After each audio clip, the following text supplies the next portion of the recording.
Hello and welcome once again. I'm going to be focusing primarily on my fish tank in this set of clips. As you can see, it's getting kind of full of stuff in there, and the fish are fighting as always. Because my aquaponics system has grown somewhat since I initially started, it's definitely time to increase the overall flood control, just in case all my water should dump out at once. So today I'll be replacing this single rubber tote with a 2 rubber tote system that should allow my fish to have a constant water level and give me twice as much space for overflow. So here I've got my new bins all ready to go. Over here is an example of what I'm going to do. Just going to set up a standing drain that pulls water from the very bottom to this point here, where it'll empty into the next drain and the pump will take it from there.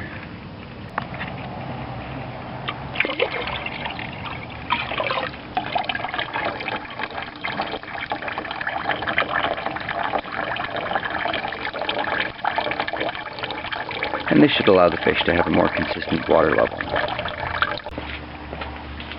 So I've got my Rubbermaid totes here, although I don't think they're actually Rubbermaid.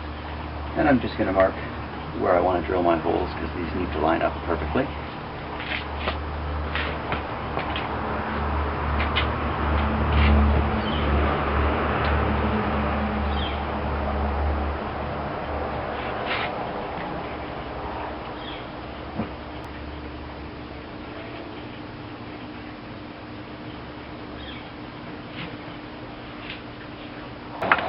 So let's just get that tote somewhere stable and we can get started.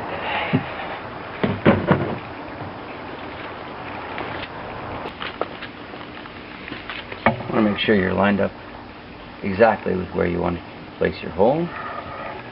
And just get the pilot hole started without actually doing the digging yet. As you can see, that really bites in.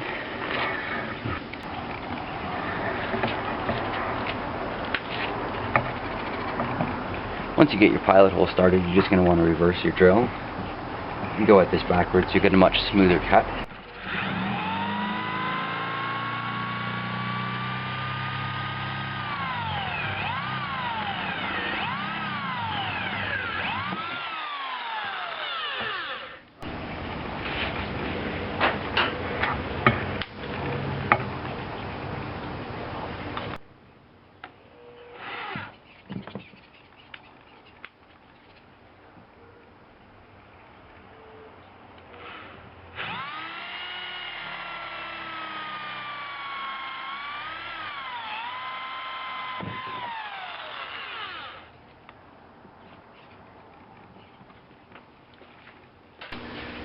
If you've used the correct size drill bit for your fitting, you should be able to just screw this right through the side.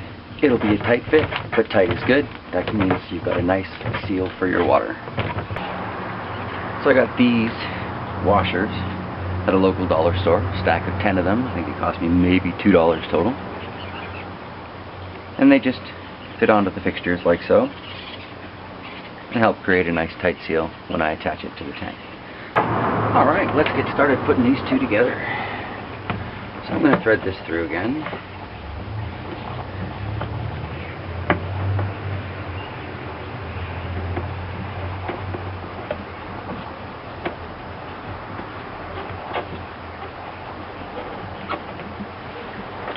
And I'm going to want to make sure I put a rubber seal on the outside of this, just so I'm not leaking into my main greenhouse floor. That looks like a nice tight seal to me. More of a close-up view of the 2 connectors I ended up using here. I think it's apparent I'm going to have to put a solid spacer in there, maybe 2x4 or 2x6. We'll see what fits. Now I've just got to put in my actual standing drain.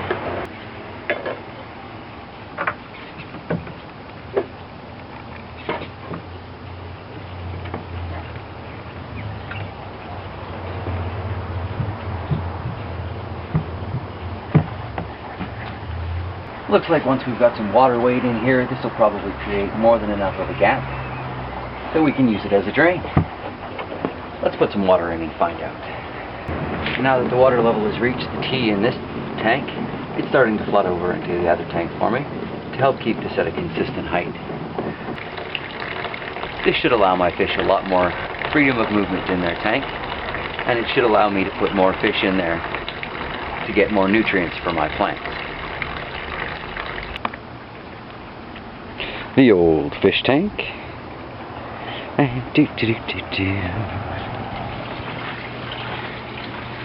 The new fish tank.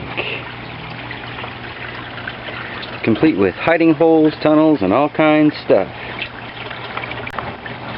Ended up having to change the size of the drain. Instead of the original 1/2 inch, that is a 1-inch pipe. And now I don't have any overflow issues to deal with. I'm just waiting for the water to clarify before I throw the fish in. So here we are at the end of the project. Many of my fish moved over to their new tank. Extra pieces of irrigation pipe in there for caves of all shapes and sizes. Thank you all for watching, and have a fantastic day.